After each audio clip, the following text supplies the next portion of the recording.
की सम्राट पृथ्वीराज चौहान अमर रहे, सम्राट पृथ्वीराज चौहान अमर रहे।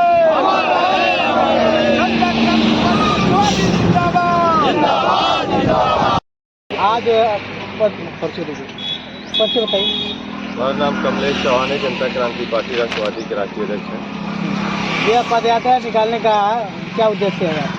देखिए, जनता क्रांति पार्टी का प्रमुख उद्देश्य आरक्षण बंटवारा कराना है और माननीय भारत की सर्वोच्च न्यायालय ने कहा कि आरक्षण का बंटवारा होना चाहिए। माननीय उच्च न्यायालय ने कहा कि आरक्षण का बंटवारा होना चाहिए।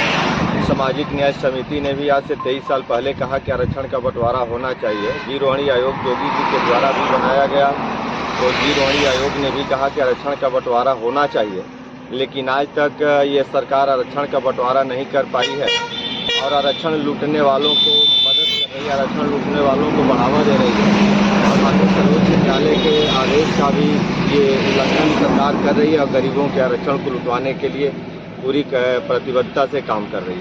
आरक्षण का विरोधी कौन लोग हैं? देखिए, आरक्षण बंटवारा का विरोधी तो भारतीय जनता पार्टी है।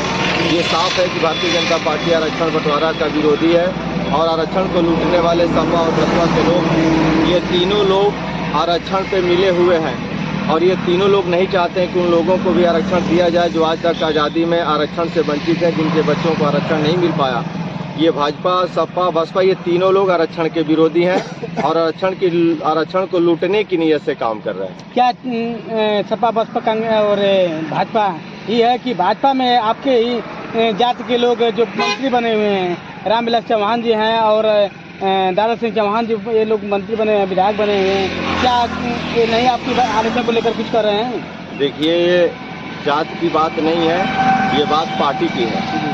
दारा सिंह चौहान हो चाहे रामविलास चौहान हो, वो जाति का कोई काम नहीं है, वो पार्टी से है, भारतीय जनता पार्टी से वो लोग विधायक हैं और भारतीय जनता पार्टी के एजेंडे पे वो काम करें। यदि भारतीय जनता पार्टी आरक्षण को लुटवाने में सहयोग करेगी तो ये भारतीय जनता पार्टी के साथ ये भी सहयोग कर रहे हैं।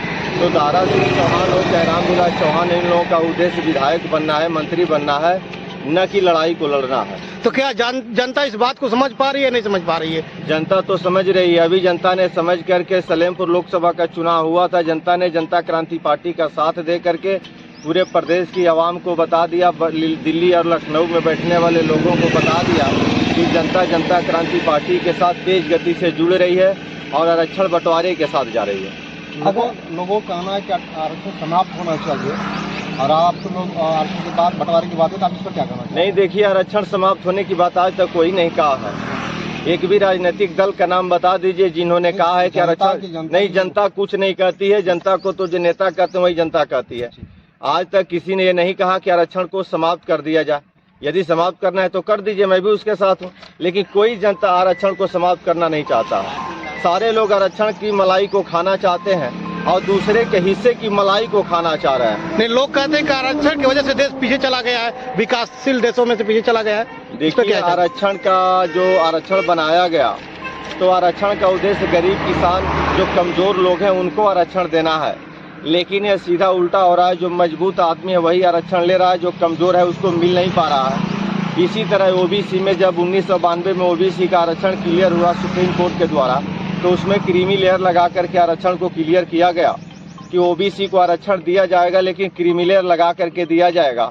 उसी बात की वकालत आरक्षण बंटवारे के साथ साथ माननीय सुप्रीम कोर्ट ने 1 अगस्त 2024 को कहा कि एसी में भी आरक्षण बंटवारा होना चाहिए, उसमें भी क्रीमी लेयर होना चाहिए।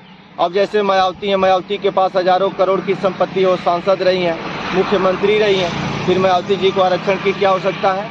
लेकिन जब माननीय सर्वोच्च न्यायालय ने कहा कि आरक्षण का बंटवारा होना चाहिए, तो सबसे ज्यादा दिक्कत मायावती जी को हुआ, सबसे ज्यादा दिक्कत रावण को हुआ, सबसे ज्यादा दिक्कत चिराग पासवान को हुआ। जो आरक्षण को लूट रहे हैं उन्हीं लोगों को दिक्कत है, जिनको नहीं मिला वो सारे लोग हम लोगों के साथ हैं, जनता क्रांति पार्टी के साथ। तो ये आप आरक्षण बंटवारा पदयात्रा कहाँ तक जाएगी? ये आरक्षण बंटवारा की पदयात्रा जो है, हम लोगों की पहली यात्रा पिछले महीने में 10 फरवरी को यहीं से निकल करके डीएम कार्यालय मऊ तक गई थी, 11 फरवरी को। आइए, आज 8 मार्च को पदयात्रा निकल रही है पकवाइनार पार्टी के कार्यालय से, और ये यात्रा 11 मार्च को डीएम कार्यालय बलिया तक जाएगा। रसड़ा, नगरा, सिकंदरपुर, खजूरी, खरसड़ा, पचकोरा, सुखपुरा, हनुमानगंज के रास्ते 4 दिन में हम लोग 11 तारीख को लगभग 12:30-1 बजे करीब हम लोग डीएम कार्यालय बलिया तक गए। अच्छा, किन किन जनपदों में आपका है? ये पद यात्रा पूरे प्रदेश में चलेगा। अभी तो छोटी छोटी यात्राएं चालू हो रही चल रही हैं।